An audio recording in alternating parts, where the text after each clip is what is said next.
Indian കയറ്റുമതി മേഖലയ്ക്ക് വലിയ പ്രത്യാഘാതമാണ് ട്രംപിൻ്റെ പ്രഖ്യാപനങ്ങൾ ഉയർത്തുന്നത്.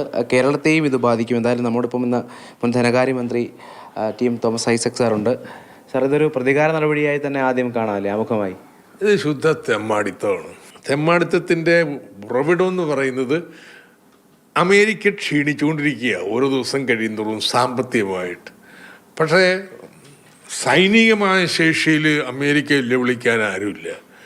ട്രംപ് പറയണത് ഞാൻ ഇതുകൂടി ഉപയോഗപ്പെടുത്തിയിട്ട് അമേരിക്കയെ വീണ്ടും ഗ്രേറ്റ് ആക്കും, മഹത്താക്കി.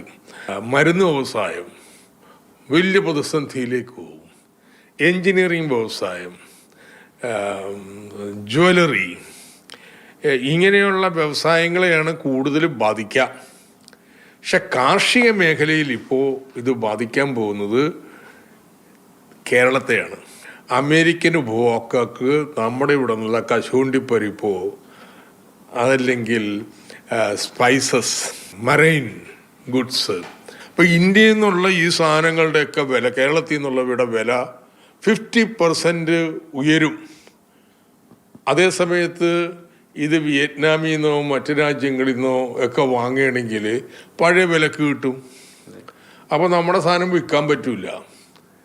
എക്സ്പോർട്ട് ഓർഡർ ഇപ്പോൾ തരികിരിക്കുന്നത് തന്നെ ക്യാൻസൽ ചെയ്യപ്പെടും. ഇന്ത്യക്ക് റഷ്യയായിട്ട് എണ്ണ വ്യാപാരം നടത്തുന്ന പറഞ്ഞ് 25% പെനാൽറ്റി ഇന്നലെ അടിച്ചു.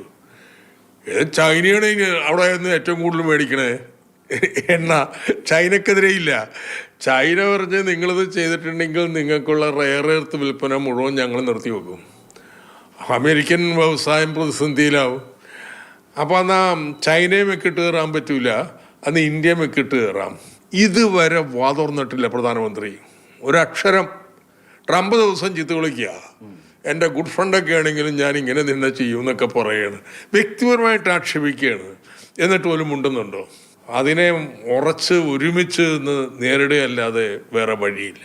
അപ്പോൾ അത് തന്നെയാണ് ഒരു ആഗോള തലത്തിലൊരു ബദൽ അത് ഇന്ത്യ നേതൃത്വം നൽകി ഉണ്ടാക്കണം. അത് പറയാനുള്ള തൻ്റെണം വേണമെന്നാണ് ഇപ്പോൾ എന്തായാലും ഡോക്ടർ തോമസ് ഐസക് നമ്മളോട് പ്രതികരിച്ചത്.